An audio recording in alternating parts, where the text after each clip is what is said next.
नमस्कार। दृष्टि आईएएस के टुडे जीके प्रोग्राम में आपका स्वागत है। सबसे पहले पिछले सेशन का रिकैप देख लेते हैं। पहला प्रश्न था, फूड फोर्टिफिकेशन के संबंध में निम्नलिखित कथनों पर विचार कीजिए। कथन 1, यह खाद्य पदार्थों की पोषण गुणवत्ता बढ़ाने के लिए विटामिन व खनिज जैसे सूक्ष्म पोषक तत्वों का समावेशन करना है। कथन 2, यह खाद्य पदार्थों में सूक्ष्म पोषक तत्वों के समावेशन के लिए सुरक्षित कम लागत वाला एक प्रामाणिक उपाय है। और कथन 3, यह खाद्य पदार्थों के स्वाद, स्वरूप आदि विशेषताओं में बदलाव नहीं करता है। इसका सही जवाब था ऑप्शन डी 1, 2 और 3।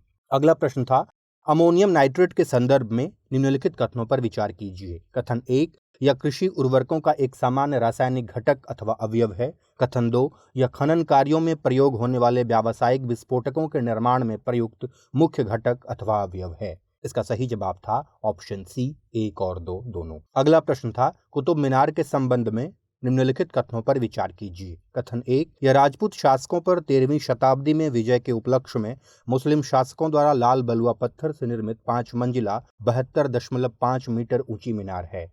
कथन 2, इसकी सतह पर सूक्ष्म अरबी सजावट मुख्य रूप से कुरान की आयतें की गई हैं। और कथन 3, कुतुब मीनार व इसके स्मारकों को यूनेस्को की विश्व विरासत स्थल सूची में शामिल किया गया है। इसका सही जवाब था ऑप्शन डी 1, 2 और 3। अगला प्रश्न था, वायु गुणवत्ता प्रबंधन आयोग के संबंध में निम्नलिखित कथनों पर विचार कीजिए। कथन 1, CAQM दिल्ली और NCR में वायु की गुणवत्ता को बेहतर करने के प्रयासों में सहयोग व निरीक्षण के लिए गठित एक सांविधिक निकाय है। कथन 2, यह केंद्रीय प्रदूषण नियंत्रण बोर्ड और दिल्ली, पंजाब, हरियाणा, उत्तर प्रदेश और राजस्थान के प्रदूषण नियंत्रण बोर्ड अथवा बोर्डों के साथ मिलकर काम करेगा। इसका सही जवाब था ऑप्शन सी 1 और 2 दोनों। अगला प्रश्न था, श्री पद्मनाभ स्वामी मंदिर के संबंध में निम्नलिखित कथनों पर विचार कीजिए। कथन 1, यह मंदिर 8वीं शताब्दी का है, लेकिन मंदिर का वर्तमान ढांचा 18वीं शताब्दी में त्रावणकोर के महाराजा मार्तंड वर्मा द्वारा बनवाया गया। कथन 2, इसे वास्तुकला की अनोखी शैली चेरा शैली में बनाया गया है और इसके मुख्य देवता भगवान विष्णु हैं। इसका सही जवाब था ऑप्शन डी, न तो 1 और न ही 2। अगला प्रश्न था, हाल ही में भारत ने किस देश के साथ व्यापक आर्थिक भागीदारी समझौता यानी CEPA पर पहले दौर की वार्ता संपन्न की है? इसका सही जवाब था ऑप्शन डी UAE। अगला प्रश्न था, निम्नलिखित विद्रोहों अथवा आंदोलनों को उनके कालानुक्रम के आधार पर व्यवस्थित कीजिए। पहला चंपारण आंदोलन, दूसरा मोपला विद्रोह, तीसरा दक्कन के दंगे, चौथा खेड़ा में किसान आंदोलन और पांचवा नील विद्रोह। इसका सही क्रम था ऑप्शन डी 5, 3, 1, 4 और 2।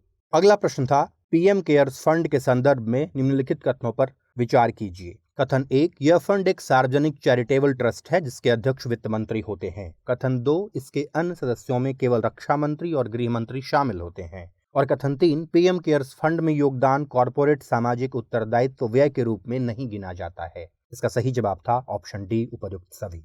अगला प्रश्न था, चेंज मेकर अवार्ड के संदर्भ में निम्नलिखित कथनों पर विचार कीजिए। पहला, यह गोलकीपर ग्लोबल गोल्स का हिस्सा है। दूसरा कथन, गोलकीपर सतत विकास लक्ष्यों की दिशा में तेजी लाने के लिए bill and Melinda Gates foundation का अभियान है।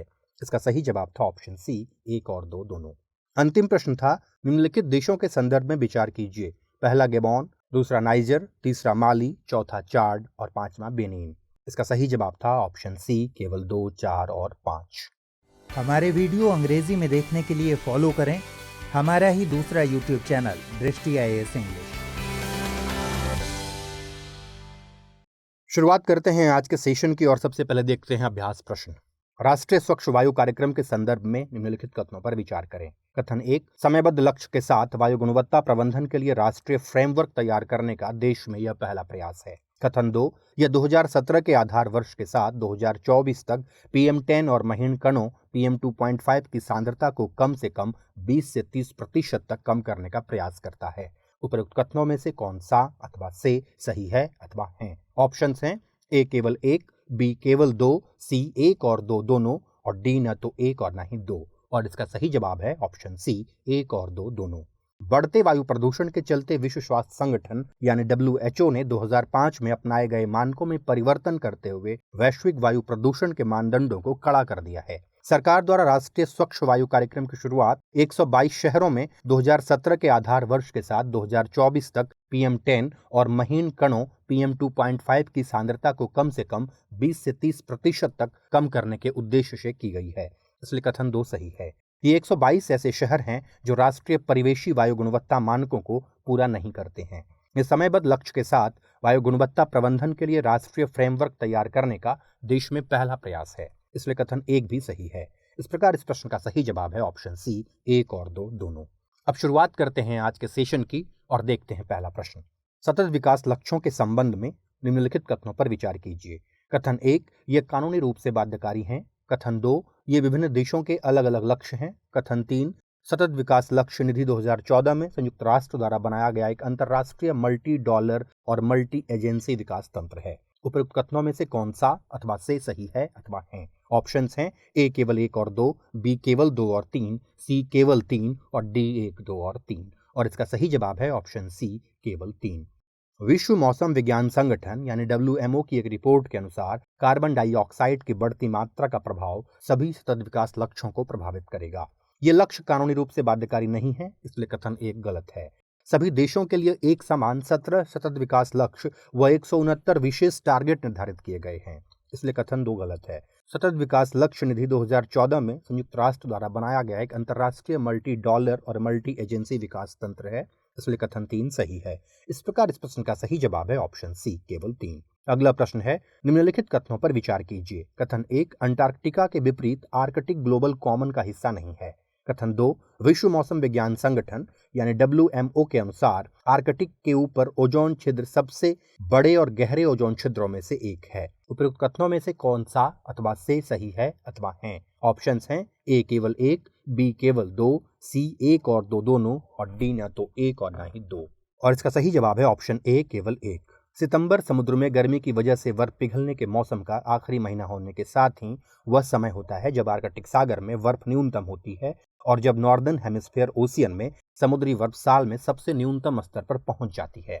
हाल ही में नासा के वैज्ञानिकों ने बताया है कि इस साल 2021 यानी 16 सितंबर को आर्कटिक सागर में बर्फ का दायरा अपने न्यूनतम स्तर पर पहुंच गया है, जिसे लेकर चिंता जताई जा रही है। अंटार्कटिका के विपरीत आर्कटिक ग्लोबल कॉमन का हिस्सा नहीं है, इसलिए कथन 1 सही है। विश्व मौसम विज्ञान संगठन के अनुसार पिछले 15 वर्षों में अंटार्कटिका के ऊपर ओजोन छिद्र सबसे बड़े और गहरे ओजोन छिद्रों में से एक है, इसलिए कथन 2 गलत है। इस प्रकार इस प्रश्न का सही जवाब है ऑप्शन ए, केवल 1। अगला प्रश्न है, विंग्ड माइक्रोचिप के संबंध में निम्नलिखित कथनों पर विचार कीजिए। कथन 1, यह मानव द्वारा निर्मित सबसे छोटी उड़ने योग्य संरचना है। कथन 2, इसमें कोई मोटर या इंजन नहीं है। कथन 3, इसे रक्षा अनुसंधान और विकास संगठन यानी DRDO के सहयोग से IIT खड़गपुर के विद्यार्थियों द्वारा तैयार किया गया है। उपयुक्त कथनों में से कौन सा अथवा से सही है अथवा है? ऑप्शंस हैं ए केवल 1, बी केवल 1 और 2, सी केवल 2 और 3 और डी 1, 2 और 3। और इसका सही जवाब है ऑप्शन बी, केवल 1 और 2। हाल ही में नॉर्थ वेस्टर्न यूनिवर्सिटी के इंजीनियर्स ने एक उड़ने में सक्षम इलेक्ट्रॉनिक माइक्रोचिप बनाई है, इसलिए कथन 3 गलत है। विंग्ड माइक्रोचिप मानव द्वारा निर्मित सबसे छोटी उड़ने योग्य संरचना है, इसलिए कथन 1 सही है। इस उड़ने योग्य माइक्रोचिप में कोई मोटर या इंजन नहीं है, इसलिए कथन 2 सही है। इस प्रकार इस प्रश्न का सही जवाब है ऑप्शन बी, केवल 1 और 2। अगला प्रश्न है, सूर्य किरण जो कि बटालियन स्तर का द्विवार्षिक सैन्य अभ्यास है, भारत और किस देश के बीच होता है? ऑप्शंस हैं ए भूटान, बी बांग्लादेश, सी श्रीलंका, डी नेपाल। इसका सही जवाब है ऑप्शन डी, नेपाल। हाल ही में भारत और नेपाल की सेनाओं के बीच संयुक्त बटालियन स्तर का सैन्य अभ्यास सूर्य किरण का 15वां संस्करण पिथौरागढ़ उत्तराखंड में शुरू हुआ। यह द्विवार्षिक अभ्यास बारी बारी से दोनों देशों में आयोजित किया जाता है, इसलिए विकल्प डी सही है। इस प्रकार इस प्रश्न का सही जवाब है ऑप्शन डी, नेपाल। अगला प्रश्न है, निम्नलिखित कथनों पर विचार कीजिए। कथन 1, ब्लू फ्लैग सर्टिफिकेशन किसी समुद्र तट की स्वच्छता को प्रदर्शित करता है। कथन 2, ब्लू फ्लैग सर्टिफिकेशन की तर्ज पर भारत ने अपना तटीय पर्यावरण एवं सुरुचिपूर्ण प्रबंधन सेवा कार्यक्रम लॉन्च किया है। उपरोक्त कथनों में से कौन सा अथवा से सही है अथवा है? ऑप्शंस हैं ए केवल 1, बी केवल 2, सी 1 और 2 दोनों और डी न तो 1 और न ही 2। और इसका सही जवाब है ऑप्शन सी, 1 और 2 दोनों। हाल ही में डेनमार्क के गैर सरकारी और गैर लाभकारी संगठन फाउंडेशन फॉर एनवायरमेंटल एजुकेशन ने तमिलनाडु के कोवलम तट और पुदुचेरी के ईडन तट को ब्लू फ्लैग सर्टिफिकेशन से नवाजा है। इसके साथ ही देश में ब्लू फ्लैग सर्टिफिकेट प्राप्त कुल 10 तट हो गए हैं। ब्लू फ्लैग प्राप्त तट को समुद्र तट के स्वास्थ्य, स्वच्छता आदि से संबंधित 33 कड़े मानकों को पूरा करने वाला माना जाता है, इसलिए कथन 1 सही है। ब्लू फ्लैग सर्टिफिकेशन की तर्ज पर भारत ने अपना तटीय पर्यावरण एवं सुरुचिपूर्ण प्रबंधन सेवा कार्यक्रम लॉन्च किया है। अतः कथन 2 सही है। इस प्रकार इस प्रश्न का सही जवाब है ऑप्शन सी 1 और 2 दोनों। अगला प्रश्न है सोलर डीसी कुकिंग तकनीक से संबंधित निम्नलिखित कथनों पर विचार कीजिए। कथन 1, इसे CSIR MNRE द्वारा विकसित किया गया है। कथन 2, इसके द्वारा प्रतिवर्ष लगभग 1 टन कार्बन डाइऑक्साइड को कम किया जा सकता है। उपरोक्त कथनों में से कौन सा अथवा से सही है अथवा है? ऑप्शंस हैं ए केवल 1, बी केवल 2, सी 1 और 2 दोनों और डी न तो 1 और न ही 2। और इसका सही जवाब है ऑप्शन बी केवल 2। प्रदूषण मुक्त भारत की दिशा में एक प्रयास के रूप में CSIR CMERI द्वारा एक सोलर डीसी कुकिंग सिस्टम विकसित किया गया है। CSIR CMERI द्वारा विकसित सोलर डीसी कुकिंग तकनीक का 2 कंपनियों आसनसोल सोलर एंड लिड हाउस और मीको solar and infrastructure associates Durgapur को हस्तांतरण किया गया है, इसलिए कथन 1 गलत है। सोलर डीसी कुकिंग सिस्टम सौर ऊर्जा आधारित solar PV panel, charge controller, battery back और कुकिंग ओवन आदि कुकिंग सिस्टम है। यह तकनीक स्वच्छ कुकिंग वातावरण, इन्वर्टर मुक्त संचालन, त्वरित और अपरिवर्तित ऊष्मा प्रदान करती है। यह प्रतिवर्ष लगभग 1 टन कार्बन डाइऑक्साइड को कम कर सकती है, इसलिए कथन 2 सही है। इस प्रकार इस प्रश्न का सही जवाब है ऑप्शन बी केवल 2। अगला प्रश्न है G20 के संदर्भ में निम्नलिखित कथनों पर विचार कीजिए। कथन 1, यह दुनिया की प्रमुख अर्थव्यवस्थाओं को एक मंच पर लाने वाला अंतर्राष्ट्रीय फोरम है और इसके सदस्य वैश्विक सकल घरेलू उत्पाद के लगभग 50% भाग का प्रतिनिधित्व करते हैं। कथन 2, वर्तमान में सऊदी अरब, इटली और भारत ट्रोइका देश हैं। उपरोक्त कथनों में से कौन सा अथवा से असत्य है अथवा है? ऑप्शंस हैं ए केवल 1, बी केवल 2, सी 1 और 2 दोनों और डी न तो 1 और न ही 2। और इसका सही जवाब है ऑप्शन सी 1 और 2 दोनों। हाल ही में अफगानिस्तान पर G20 देशों के विदेश मंत्रियों की वर्चुअल बैठक में चीन द्वारा अफगानिस्तान में तालिबान सरकार के प्रति अपना समर्थन दोहराया गया। यह दुनिया की प्रमुख अर्थव्यवस्थाओं को एक मंच पर लाने वाला अंतर्राष्ट्रीय फोरम है और इसके सदस्य वैश्विक सकल घरेलू उत्पाद के लगभग 80% से अधिक, वैश्विक व्यापार के लगभग 75% और वैश्विक जनसंख्या के लगभग 60% भाग का प्रतिनिधित्व करते हैं, इसलिए कथन 1 गलत है। ट्रोइका ऐसे देशों का समूह है जो G20 की अध्यक्षता संभालते हैं। साथ ही इसमें वे देश भी हैं जो इसकी पहले भी अध्यक्षता कर चुके हैं और भविष्य में करेंगे। ये देश G20 में निरंतरता बनाए रखते हैं। वर्तमान में सऊदी अरब, इटली और इंडोनेशिया ट्रोइका देश हैं, इसलिए कथन 2 गलत है। इस प्रकार इस प्रश्न का सही जवाब है ऑप्शन सी 1 और 2 दोनों। अगला प्रश्न है वायु गुणवत्ता पर विश्व स्वास्थ्य संगठन यानी WHO के नए मानदंडों के संबंध में निम्नलिखित कथनों पर विचार कीजिए। कथन 1, WHO का कहना है कि 15 माइक्रोग्राम से अधिक की सांद्रता सुरक्षित नहीं है। कथन 2, WHO के अनुसार दुनिया की 90% से अधिक आबादी उन क्षेत्रों में रहती है जो 2005 के प्रदूषण मानकों को पूरा नहीं करते हैं। उपरोक्त कथनों में से कौन सा अथवा से सही है अथवा है? ऑप्शंस हैं ए केवल 1, बी केवल 2, सी 1 और 2 दोनों और डी न तो 1 और न ही 2। और इसका सही जवाब है ऑप्शन सी 1 और 2 दोनों।